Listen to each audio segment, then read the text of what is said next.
because only 2 of you are watching these.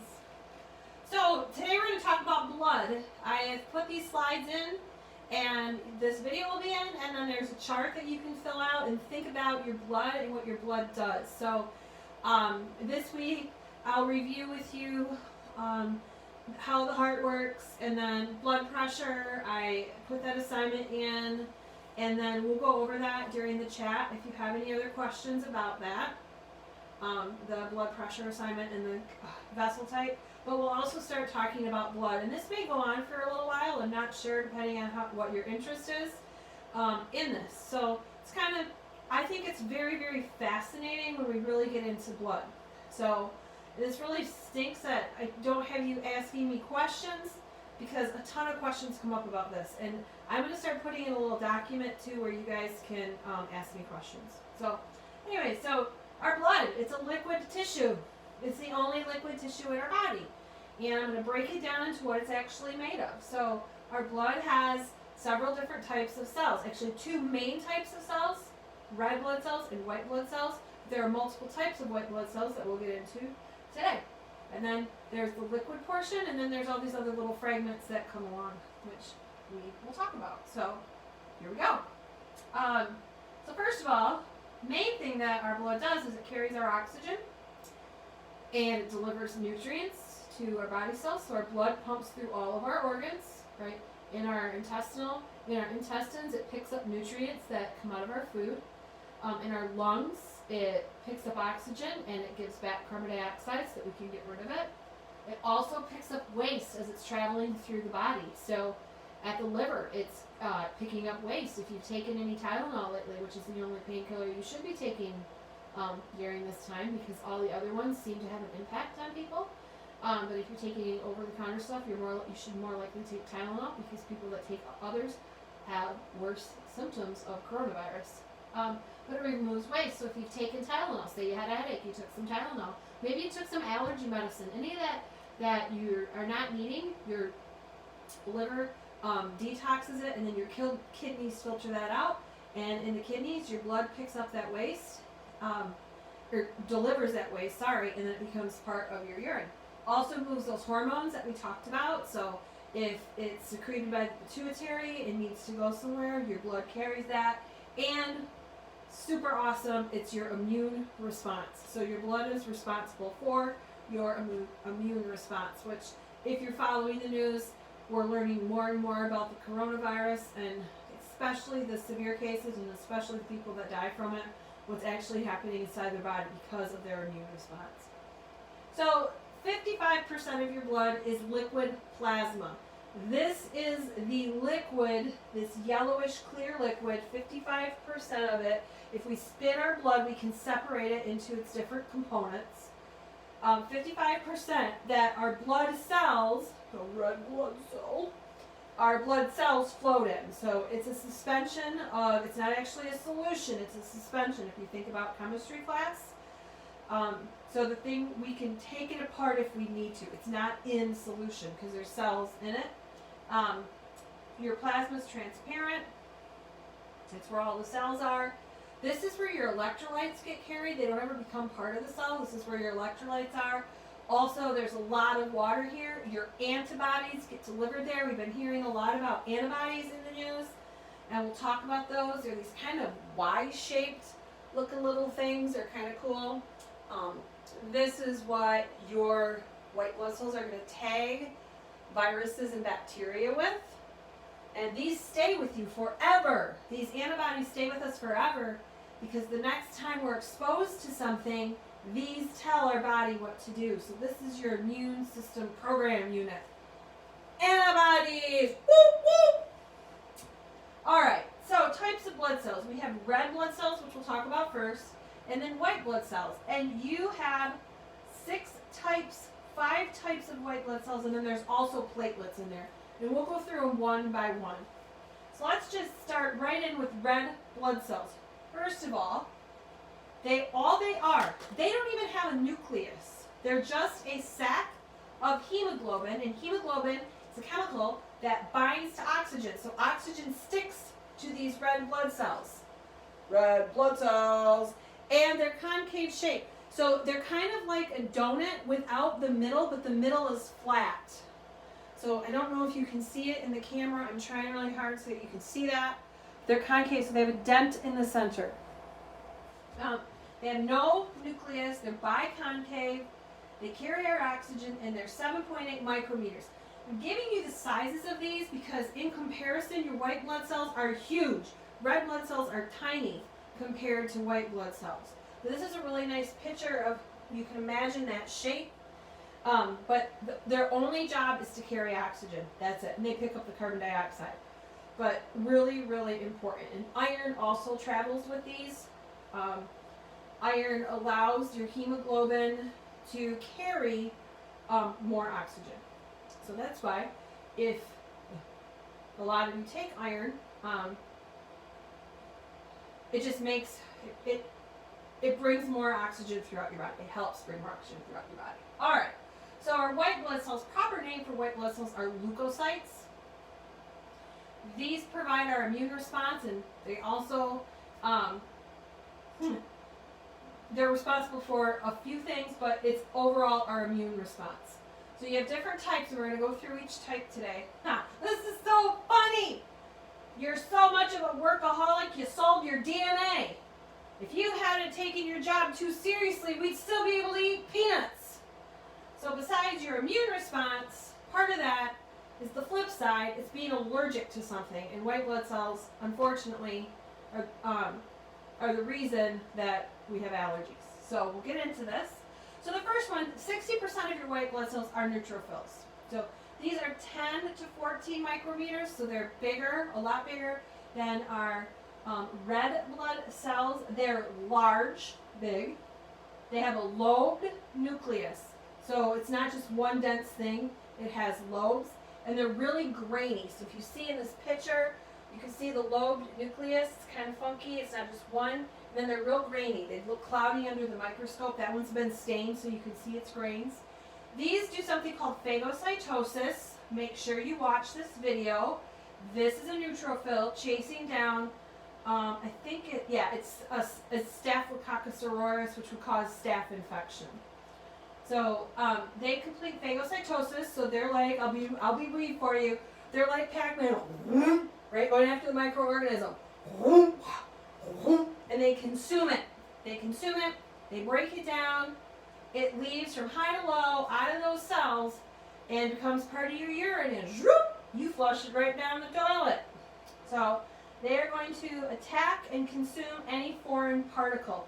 Very, very important. Those of you that have bad allergies to pollen, they're going to be trying really, really hard, but like we'll learn, when we have an allergy, other types of white blood cells rush in, and that's why we get watery eyes and all sorts of things. So white blood cells are not regularly shaped. They're not round.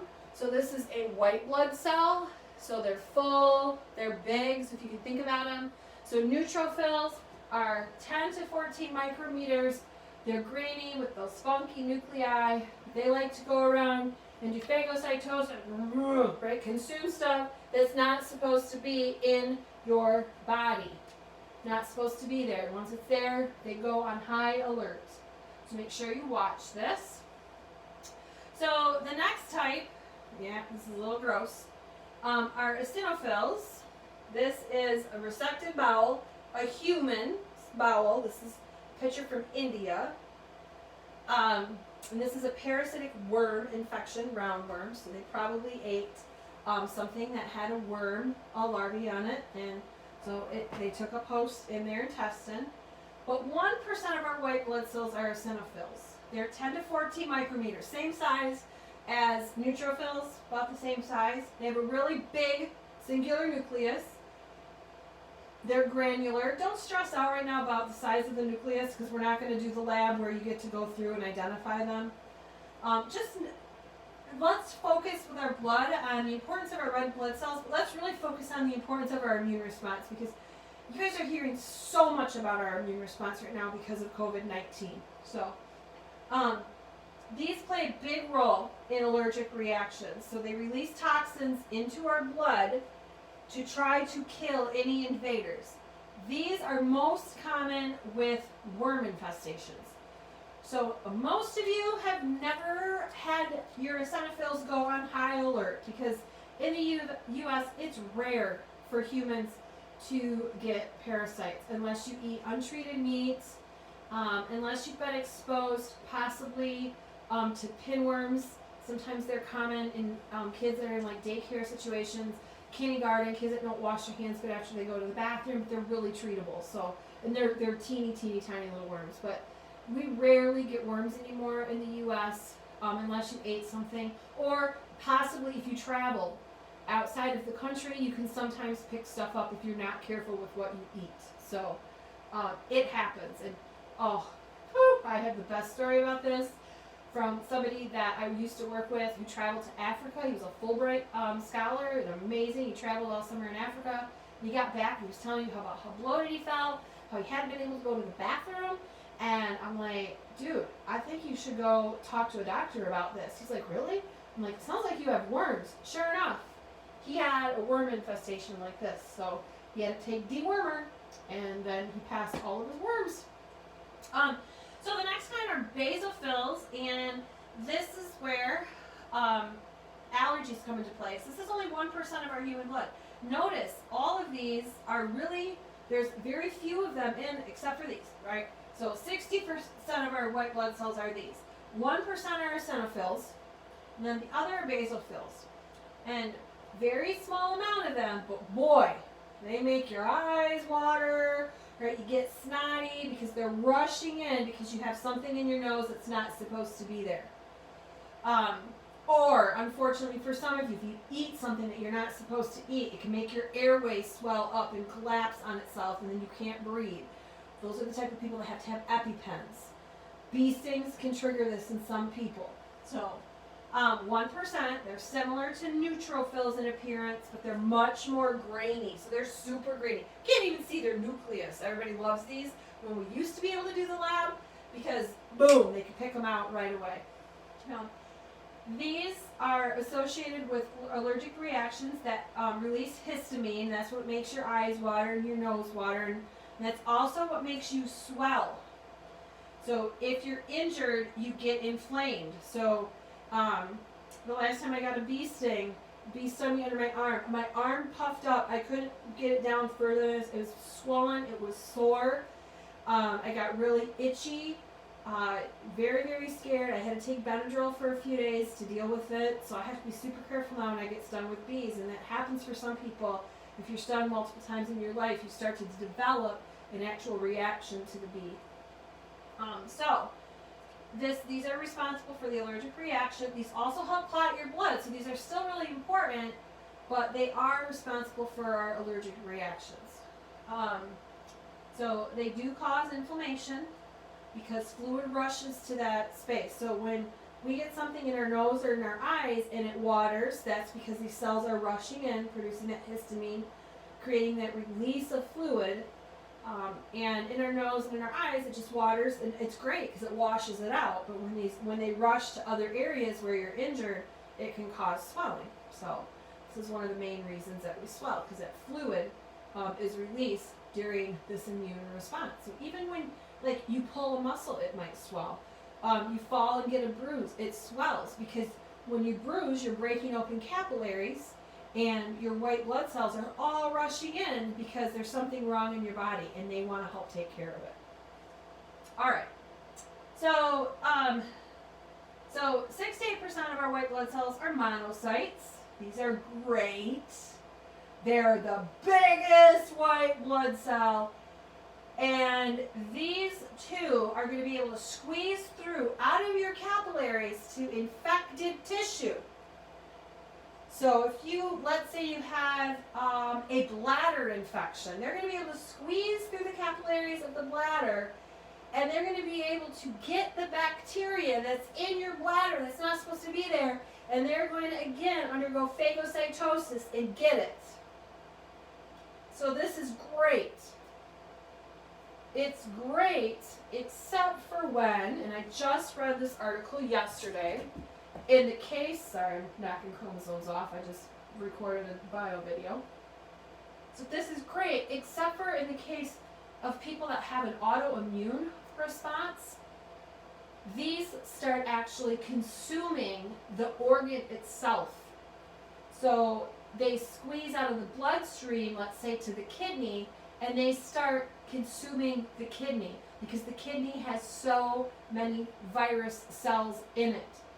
They forget about the virus, unfortunately, and they just start consuming kidney cells. And in the worst cases of COVID-19, this is happening.